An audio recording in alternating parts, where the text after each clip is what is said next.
Hi, my name's Angela Hardy. Some of you may know me, some of you may not. I'm hoping this video goes viral enough that there are people out there who don't know me, but maybe by the end of this video, you'll know not only who I am, but who my mom is.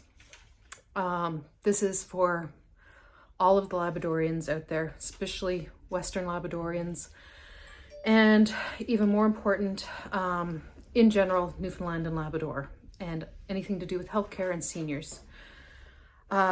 I'm originally from Labrador West. I grew up here. My mom, Cheryl Hardy, is literally a figurehead in this community. She has poured her life and her soul into this place.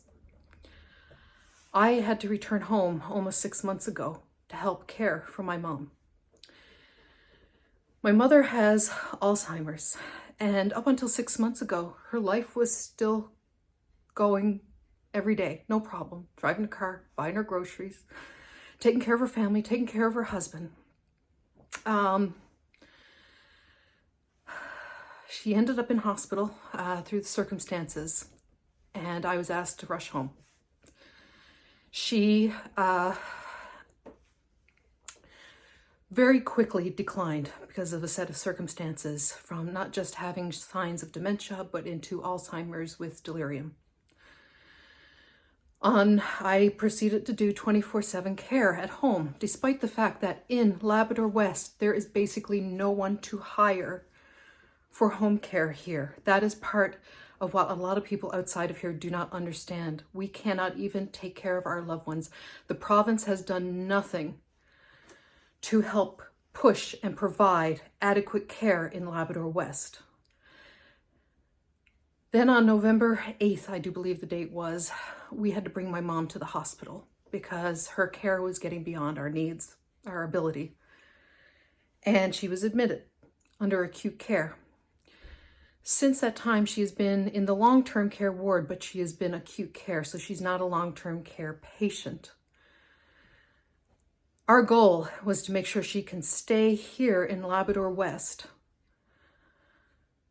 because what people also don't understand that live outside of here is there are absolutely no senior care facilities in Labrador West at all. Labrador West is a very isolated place. You are looking at least a full day's drive on anything from a highway with no cell phone service and dangerous conditions, especially in the wintertime, or a dirt road the other way to get out to Quebec. It's very expensive to get in and out of here. We no longer have Air Canada. It's an expensive flight. Up until now, because she was in acute care, she was being held here. Our goal is to keep her here. We are refusing, and we need your help to make sure she is not moved out of Labrador West. One of the things about my mom and her dementia, just so you know, first of all, let me paint a picture of my mom. My mom spent her entire life working with disabled, mentally and physically disabled children here. She was everything from the local, on the town council, working towards correcting policy to make sure that the system worked for the people and not on the backs of the people.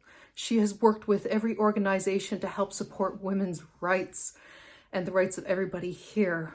Her and my dad are pioneers of this community. They have advocated, they have done fundraisers, they have done everything in their power to help build this community.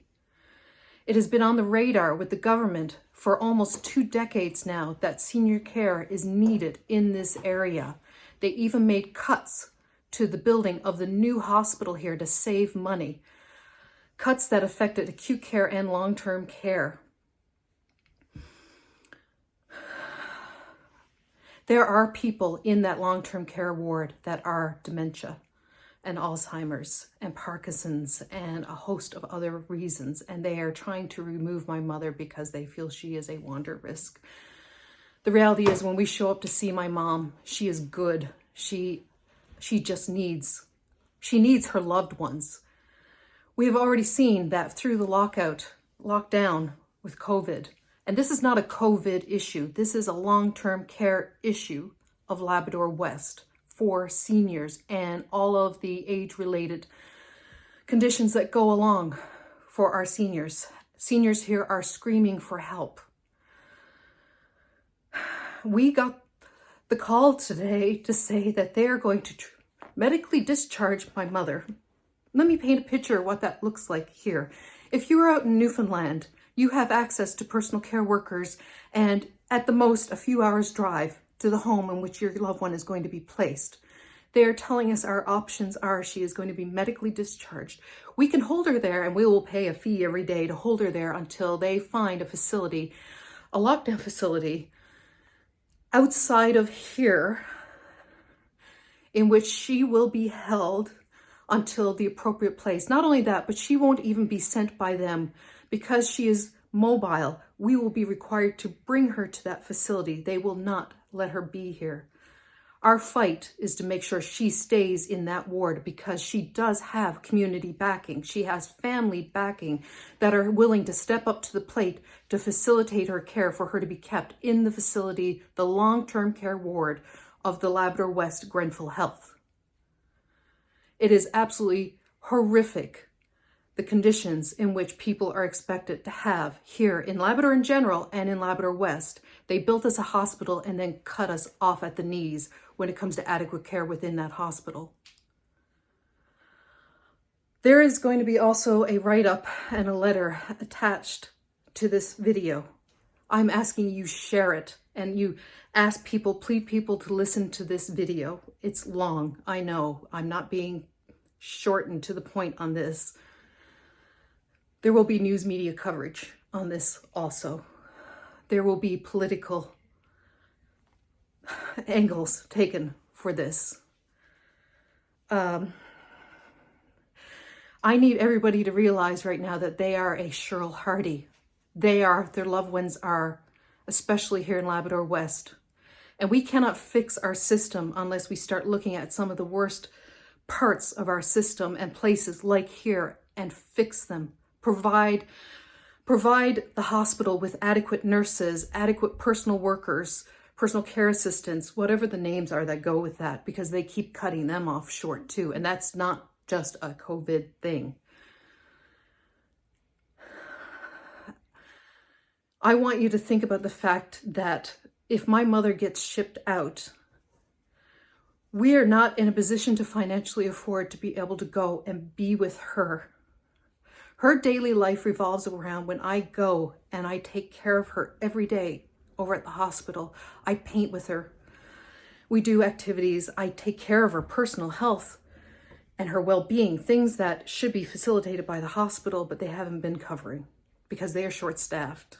So I've taken it upon myself to make sure my mom's personal care needs are met within a hospital because they can't meet them. But I am willing to do that and above, as is my father, as is members of this community, to make sure her and all the other Cheryl Hardys out there get their needs met. So what I'm going to do next is I'm going to read out a letter. Also, actually, let me finish. Also understand that with my mother being put into a home, that means, first of all, the finances of this family will basically be dwindled down to next to nothing. There will not be any finances left for us to go and visit her in that long-term care. She will be placed in a place where we do not know anybody that can actually even go and be with her. At this stage of Alzheimer's, she still often knows who we are. And that is what her life revolves around. She has repeatedly said, I don't want to be alone. Please don't leave me. And they are asking us to abandon her. My partner, Robert Ruby, who right now my life is split between Newfoundland or Labrador and Ontario. And my partner Robert in Ontario is doing everything he can to help. And he has also written a letter.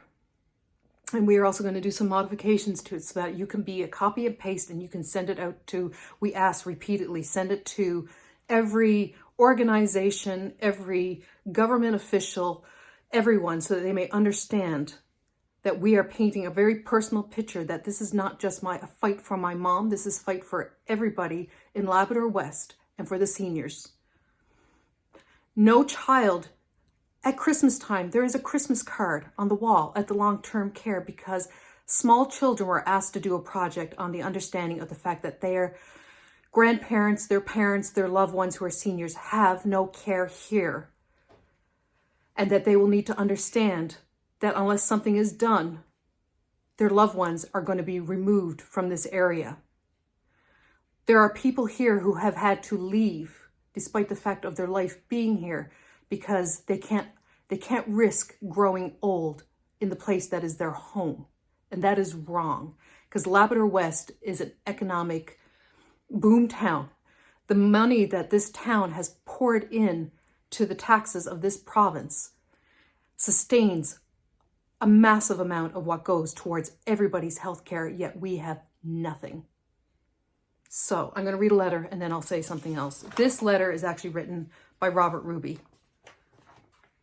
Once upon a time, there was a family that lived, worked, and went to school in a small mining town in Newfoundland and Labrador called Wabush. They did their shopping there, purchased their home and vehicles there, practiced being good neighbors, shoveled mountains of snow each winter.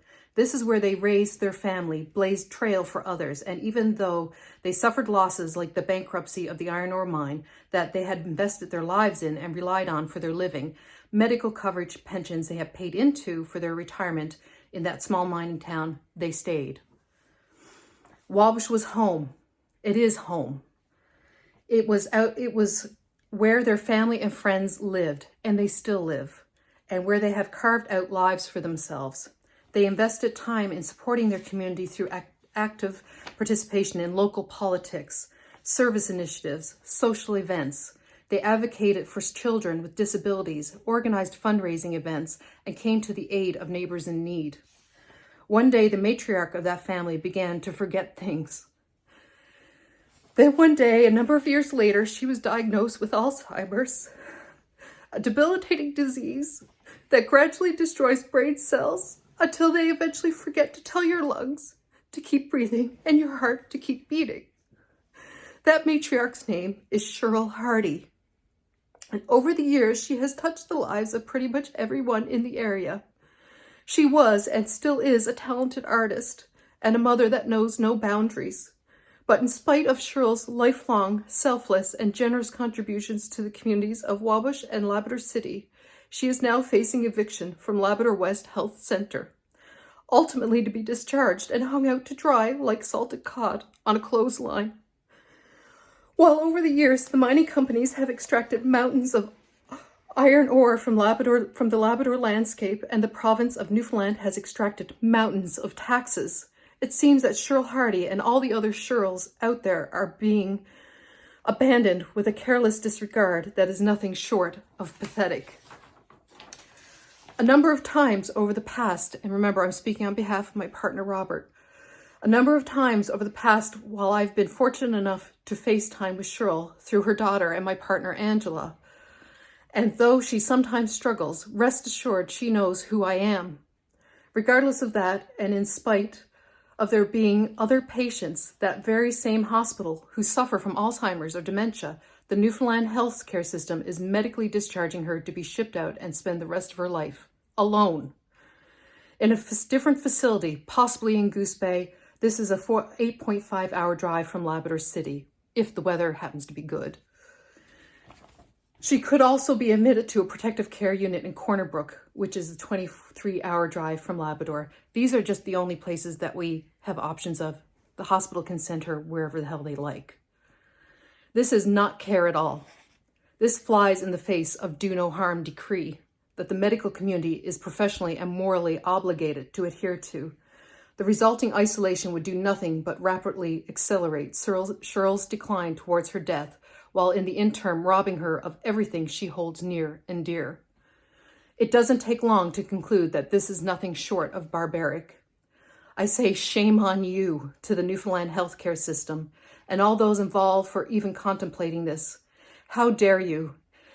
Is this how you care for your fellow Labradorians? That's from my partner, Robert Ruby. I will finish by saying, I need your help. I need your advocacy. People like Jordan Brown need you, want you to be able to help him facilitate the change that's needed here. I know there are other organizations that need our help, And we can't do this only when a loved one happens to be put in this predicament. This isn't just a seniors care problem. This is the youth. This shouldn't be on the backs of small children at school having to learn about the fact that their loved ones are going to get shipped away. This is on us right now. With the rates of Alzheimer's increasing at such a horrific rate, and early onset Alzheimer's. I am 47. I could turn around at any point in time and be in this exact same position. I have to fight for the fact that I have loved ones. I have a father, I have a partner that all are older than I am, and this could be their path very, very soon. Ask yourself, who is that in your life? And why are you remaining quiet? I don't want you to remain quiet. And I don't want you to get angry. I want you to advocate. I want you to push. I want you to message whoever the hell you have to, ring their phones off the walls, share this video out, plead with people to watch it, no matter how long it is. I ask you that. And like I said, please keep following me, because there will be more posts. There will be media that will come out of this. And I need your help. Thank you. My name's Angela Hardy. And just like the rest of you, I am a Cheryl Hardy, and I am at risk of having my life tossed away by a medical system in Labrador West, unless we fight. So please fight with me.